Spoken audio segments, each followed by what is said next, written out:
नमस्कार दोस्तों, Mannu short hand classes में आपका हार्दिक स्वागत है। दोस्तों, आज हमारे द्वारा टेस्ट नंबर 22 लिया जा रहा है। आप सभी इसका अनुवाद करें और हमारे टेलीग्राम ग्रुप पर पीडीएफ या जेपीजी बनाकर अपलोड करें। धन्यवाद।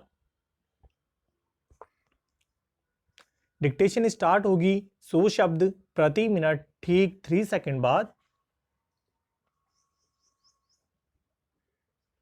स्टार्ट। संसद का पूरा मानसून सत्र हंगामे की भेंट चढ़ गया। उसे 2 दिन पहले ही समाप्त करना पड़ा। यूं इस सत्र में करीब 20 विधेयक पारित हुए, पर अन्य पिछड़ी जातियों के लिए आरक्षण से संबंधित विधेयक के अलावा किसी पर चर्चा नहीं हो सकी। सत्ता पक्ष इसका दोष विपक्ष पर मढ़ रहा है। सरकार के 8 मंत्रियों ने प्रेस कॉन्फ्रेंस करके विपक्षी नेताओं पर आरोप लगाए कि उन्होंने सदन का कामकाज सुचारू रूप से नहीं होने दिया। उन्होंने सदन में पर्चे फेंके, मेज पर चढ़कर अध्यक्ष की तरफ नियमावली पुस्तिका फेंकी और राज्यसभा में हिंसा की। उनके खिलाफ अनुशासनात्मक कार्रवाई होनी चाहिए। उधर विपक्षी पार्टियों ने विरोध प्रदर्शन कर आरोप लगाया कि सरकार ने सदन में उन्हें अपना पक्ष नहीं रखने दिया। वे कृषि कानून, महंगाई, बेरोजगारी और पेगासस जासूसी मामले में चर्चा चाहते थे, पर सरकार ने इन मुद्दों पर बातचीत नहीं होने दी। यह निस्संदेह लोकतंत्र के लिए अच्छा संकेत नहीं माना जा सकता कि जिन मुद्दों पर संसद के भीतर चर्चा होनी चाहिए, उन्हें लेकर विपक्ष को सड़क पर उतरना पड़ रहा है। प्रधानमंत्री ने सत्र शुरू होने से पहले भरोसा दिलाया था कि सरकार विपक्ष के हर सवाल का जवाब देने को तैयार है। सदन को सुचारू रूप से चलने देना चाहिए, मगर इसे लेकर सरकार संजीदा नहीं दिखी।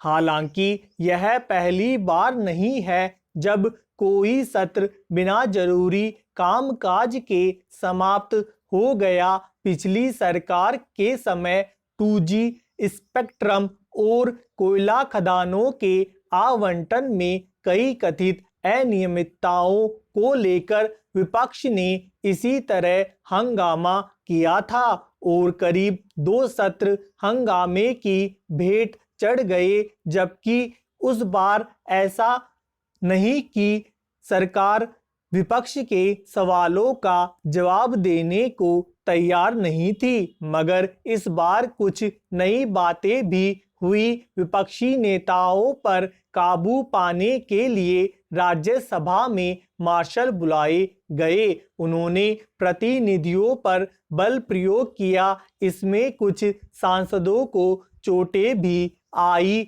यह शायद पहली बार हुआ। सत्ता पक्ष सदन में हंगामे का दोष पूरी तरह विपक्ष पर मढ़कर अपना पल्ला नहीं झाड़ सकता।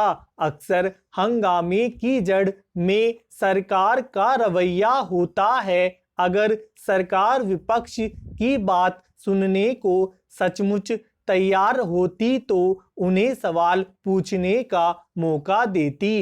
विपक्ष ने पहले पेगासस मामले पर चर्चा की मांग की थी, मगर सरकार ने उस पर चर्चा कराने से इनकार कर दिया। स्वाभाविक ही विपक्ष ने इस पर तीखे तेवर अपनाए।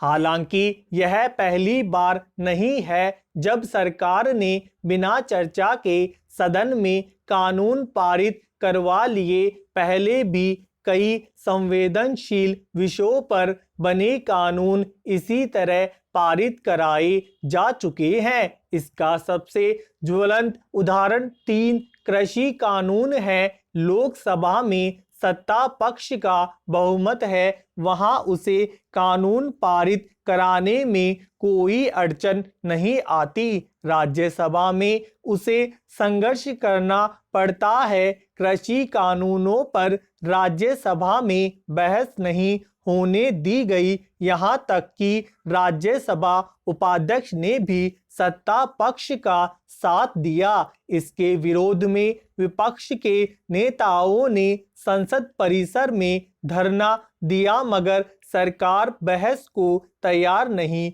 हुई। फिर उन कानूनों के विरोध में शुरू हुआ देशव्यापी आंदोलन आज तक चल रहा है मगर सरकार ने उससे भी कोई सबक नहीं सीखा।